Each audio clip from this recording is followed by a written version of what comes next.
tichiri padare madzibaba no rest. Pana baba vati musati maenda ndine nhau yangu yandiri kuda kuti ndisheyewo nemhuri yeZimbabwe nevamwe vanomboonawo chivhitivhiti pano paChibanda Media. Vari kuti vane zvavakaitirwawo namadzibaba no rest, zvavari kuti zvinondisunungukirawo kana ndikapupura pachena kumhuri yeZimbabwe ndichitaura zvakanaka zvandakaitirwa namadzibaba no rest. Baba makadii? Ndakasimba makadii henyu. Ndinotenda kupupura pakati pechida cheZimbabwe. Tinotenda. Chekutanga toda kuti muzive kuti muri kubuda live pa TV pano paChibanda Media. Toda kuti mutseketudze kuti chii chakaitika, zvaifamba sei, zvazvoita kuti musvike pano muchida kupupura, muchida kupa testimony muchirungu. Chekutanga muchatudza zita renyu, morondedzera kuti zvakafamba sei, munobva kupi, pamwe nemutupo nedambudziko tanga riri sei, zvakamira sei. Inini ndinonzi Tembo Mazvipakupa, zita repachitupa anonzi Robert Makwiza. Zvamuri kuona makandicherechedza munoona kuti masango akati siyanei. Ndafanira kuti ndichibviswa ziso iroro madokta eCuba ndikanoaona ziso risasaona. Ndinotenda madzibaba no rest izvi zviri kuona pavandishandira ndakwanisa kuona neziso iroro 20 meters away kubva panenge ndiri. Saka ndinoda kupupura ruoko rwavo kuti varamba vachibatsira vanhu vakawanda semabatsira vakandiitawo. Alright. Kava kechingani kubva pamakauya pano kuzobatsirwa nyaya yeziso, kaka kechingani muchiuya pano kuzobatsirwa? Pane zvinhu zvika kechitatu ndichitora munambaro yekupedzisira vachizonditsanangurira zvakare kuti ndichasanganisa nedambudziko rekushereketerwa nevanhu vanoshandisa mheni dzemushonga.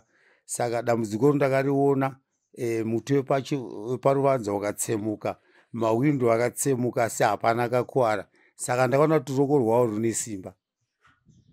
Alright, pane pandoda kubatai muromo zvishoma.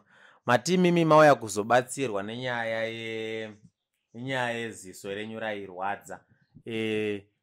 Madzibaba vakazotaura futi imwe nhau yekuti pane vari kuurwisai. Ndinotenda vakandipa chenjedzo muupenyu hwangu, neimwe chenjedzo yakabatsira kumhuri kwandinobva. Saka ndinoti kana ruzhinji rine Zimbabwe rine matambudziko ngariregedze kutya kuti risangane nemunhu waMwari rubatsirikane. Ndatenda hangu. Alright, toda kumbobata zvakanyanya pachiitiko chamuri kuti chakaitika kumba. Mati mawindo akaputsika. Chiitiko chakaitika, mvura yakati pfunei ichibva parira bhanang'ana, muti uchibva watyoka, mawindo achibva atsemuka ese mawindo. Asi vambozvitaura madzibaba kuti ndaona muchida kuti musanganiswe nerufu rwemheni.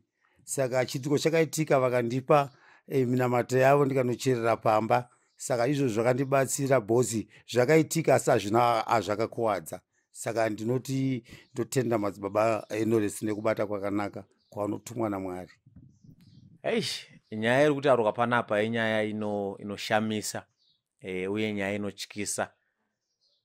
Baba vari kutivo vauya kuzorapwa ziso, vane dzimwe nhau dzavakatseketudzirwa kunzi ano muchasangana nerufu mumusha rwemheni, pachaita acharwa nemheni. Asi vakabatsiridzwa zvakare, vari kuti vakabatsiridzwa zvakare. Mheni iri kunzi yakarova asi haina wayakazouraya zvayo nerufu, asi pakaputswa mawindo zvimwe nemarata. Ndizvo handiti? Tinotenda kudaro baba. Inyaya yatanga tinayo pano paChibanda Media, baba vachipupura zvakanaka zvavakaitirwa nekubatsirwa kwavakaitwa namadzibaba no rest. Anokuoneka nemufaro pano paChibanda Media, mukomana anonzi Director Tabs.